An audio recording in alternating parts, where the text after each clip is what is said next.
My name is Neil Stringfellow. I am the Executive Director of IVEC. IVEC is a joint venture of 4 universities, public universities in Western Australia, and the CSIRO. And we are in charge of the Pawsey Centre, for the management and operations of the Pawsey Centre, and for our community, for our partners, we are responsible for providing services in supercomputing, in data, storage, analytics and management, and in visualization. The Pawsey Centre was created as a project about the beginning of 2009 in order to provide an extra value in terms of having high-performance computing, supercomputing available to scientists in Western Australia and in Australia as a whole. Our funding coming from the Western Australian government for operations, and particularly for a lot of our staffing, means we have a focus on our Western Australian partners. In particular, there is a focus on a couple of areas: geosciences, nationally significant and significant at the state level, and radio astronomy.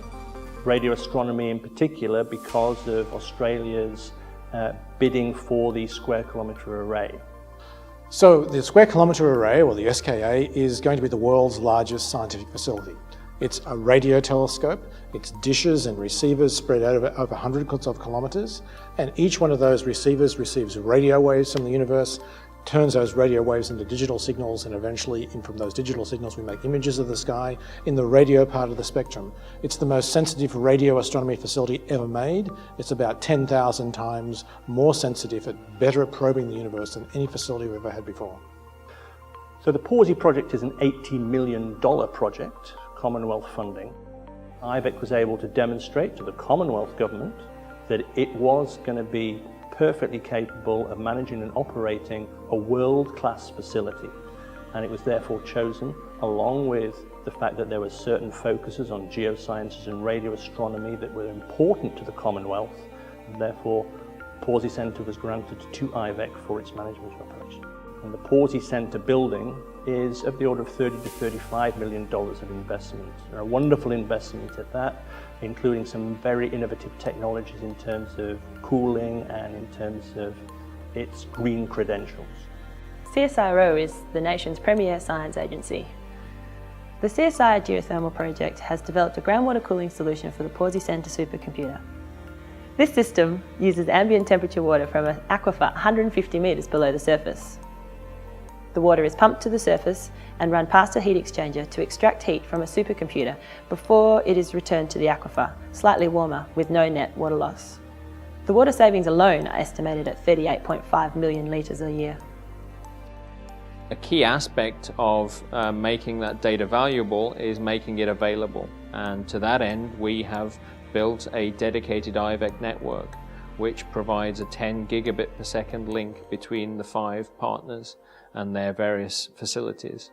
We also link into the Australian Academic Research Network, AARNet, and this allows collaborators and scientists from, for example, eastern states, but also from the international community to be able to quickly access the data sets that we host and use them in their own research. So the most traditional elements that you will find in a supercomputing centre are themselves the supercomputers. And in this particular centre we will have 2 major supercomputers with 2 different purposes. One of them is tailored very much to the needs of one of the Square Kilometre Array Pathfinder projects, and that will just be taking the large volumes of data that are coming down from the Murchison Radio Observatory and processing them in real time so that there are products that astronomers can look at and analyse. The much larger machine will be available for general science with a particular focus on the geosciences, but with also many other areas of science that are of interest to us, from fluid dynamics to modelling of bread. So for example, a researcher may wish to create a fluid dynamics simulation of a vehicle such as a car. This simulation would typically start in the I/O cell, where they would use our data analysis engines to create the background mesh on which their simulation would run. Once the mesh is created, it would be transferred across the IVEC network to the supercomputer, to Magnus in the supercomputing cell. And on Magnus, the researcher would run that computational fluid dynamics simulation using the capabilities of the petascale facility.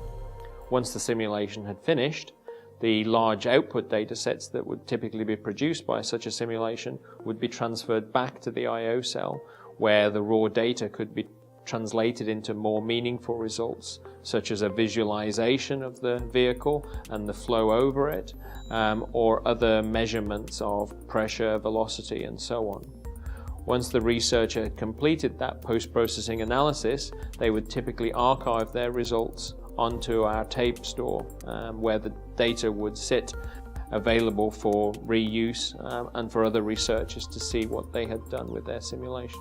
In a couple of decades, we will have harvested all of our energy and mineral resources that is readily available at the surface. We're now looking in this National Research Science Precinct for the future of geosciences, for future energy and mineral resources. Currently, we are on the PAWSI stage 1, and we're using the facilities for mainly big data assimilation visualization and for sustainability research. PAWSI effectively becomes part of the SKA, part of the telescope. We have to have high-performance computing plugged right into the data flow from the telescope because there's so much data flowing, we have to process it in real time. We can't afford to stop and collect it and store it and think about it later.